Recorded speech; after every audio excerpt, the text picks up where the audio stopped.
Hello guys, നമുക്ക് ഇന്ന് girls മാത്രമുള്ള ഒരു അഡ്വഞ്ചർ ട്രിപ്പിന് പോയാലോ? ഒത്തിരി അങ്ങ് പ്രതീക്ഷിക്കാതെ വീടിന്റെ അടുത്തുള്ള കനാലിൽ കയറി പോകാനാണ് ഇത്ര ബിൽഡപ്പ് കൊടുത്തത്.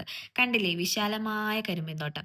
ഇതൊക്കെ എൻ്റെ അല്ല കേട്ടോ, എൻ്റെ അപ്പനപ്പൂപ്പന്മാരായ കുറച്ച് പ്രാരാബ്ദങ്ങളും കടങ്ങളും അല്ലാണ്ട് എനിക്കൊന്നും തന്നിട്ടില്ല. ആ കുറിഞ്ഞിപ്പൂച്ച വരെ പേടിച്ച് കിടക്കുന്ന എന്തുവാണെന്നറിയാവോ അമ്മ നടന്നു വരുന്നത് കണ്ടിട്ട്. നിങ്ങൾ വിചാരിക്കുന്ന അത്ര എളുപ്പമല്ല കേട്ടോ, ഇത് ഇച്ചിരി ടാസ്ക് ആണേ. ഈ മുഖത്ത് കാണിക്കുന്ന ചിരിയുടെ മറവിൽ നല്ല പേടിയുണ്ട് കേട്ടോ. ഇതൊക്കെ കണ്ടാൽ നിങ്ങൾക്കും കുറച്ച് പേടിയൊക്കെ വരുന്നില്ലേ? ഇത് ബീർബഹൂട്ടി. പണ്ട് ഹിന്ദിയിൽ പഠിച്ചിട്ടില്ലേ? Lady bird. ലാ ലല ലാ ലാ. പെണ്ണിന്റെ ഓരോരോ പ്രഹസനങ്ങളെ.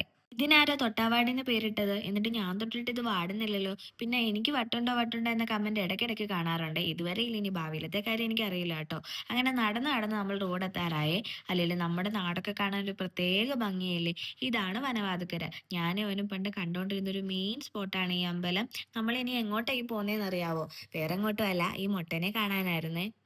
ചന്തി എന്തി ആ കുഞ്ഞിന്റെ കൂടെ കുറച്ച് കളിച്ച് കുറെ ഉമ്മയൊക്കെ മേടിച്ച് അവിടെ ഇരുന്നു. പിന്നെ അച്ചാച്ചനും ഉണ്ണിയൊക്കെ കൂടെ വന്നപ്പോൾ ഗേൾസ് ട്രിപ്പ് അങ്ങനെ ഫാമിലി ട്രിപ്പായി മാറി. ലൈക്ക് അടിക്കാൻ മറക്കണ്ട കേട്ടോ. അപ്പൊ ഓക്കെ, ബൈ.